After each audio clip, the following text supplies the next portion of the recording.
মেলাতে গিয়ে গিয়ে গার্লফ্রেন্ড নামে হাতে ট্যাটু করে নিলাম আমার। হ্যাঁ গাইস, ট্যাটু করে নিলাম। তারপর এখান থেকে দেখি ঝামেলা রে ভাই। হে গাইস, আমি হচ্ছে দীপ। আজকে চলে এসেছিলাম জগড়াতলা মেলা। তার আগে দেখি ভাই গরম কি রে ভাই, আর এত ভিড় আজকে। আজকে শনি আর মঙ্গলবারে, শনিবার আজকে লাস্ট।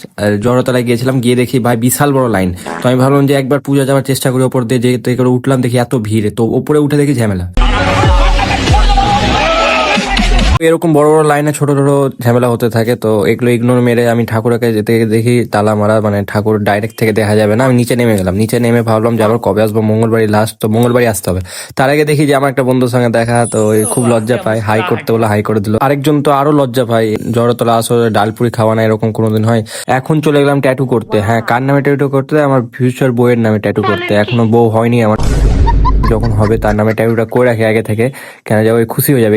এই জায়গাটায় করবো ট্যাটু। এবার আমি কাকুর সঙ্গে কথাবার্তা বলা হয়ে গেছে। কাকু কি কথাবার্তা সব হয়ে গেছে। দেখো অনেক রকম ট্যাটু আছে এখানে। কথাবার্তা হয়ে করেও নিলাম আমি তাড়াতাড়ি করে নিয়ে একটা পাশে মন্দির ছিল ছোট, ওখানে গিয়ে দেখি যে এগুলো একটু দর্শন করলাম। ঠাকুর দর্শন করার পর এখান থেকে টিপও পরে দিচ্ছে হাতে। নামটা লিখার পর থেকে হাতটা ব্যথা করছিল একটু। তার আগে বউ বলেছিল যে সোনার কানের আনতে, তো আমি সিটি গোল্ডের কানে এনেছি, হয়তো বুঝতে পারবে না। যাই হোক, তো ওকে সিটি গোল্ডের কানেরটা কিনে নিলাম। দাম দর হয়ে গেছে এখানে, দাম দর করতে করতে হয়ে গেল দাম দর। তারপর এখান থেকে একটু চলে এলাম আখের রস খেতে। হ্যাঁ guys, রস খেতে, রস রস খাওয়ার পর এখান থেকে বেরিয়ে গেলাম বাড়ির দিকে। আর আমাকে মঙ্গলবার মিশনটা কমপ্লিট করতে হবে। সকাল সকাল মঙ্গলবার আসবো। এটা পার্ট 1 দেখানো সম্ভব না, পার্ট 2 দেখাবো। আজকের জন্য একটু টাটা।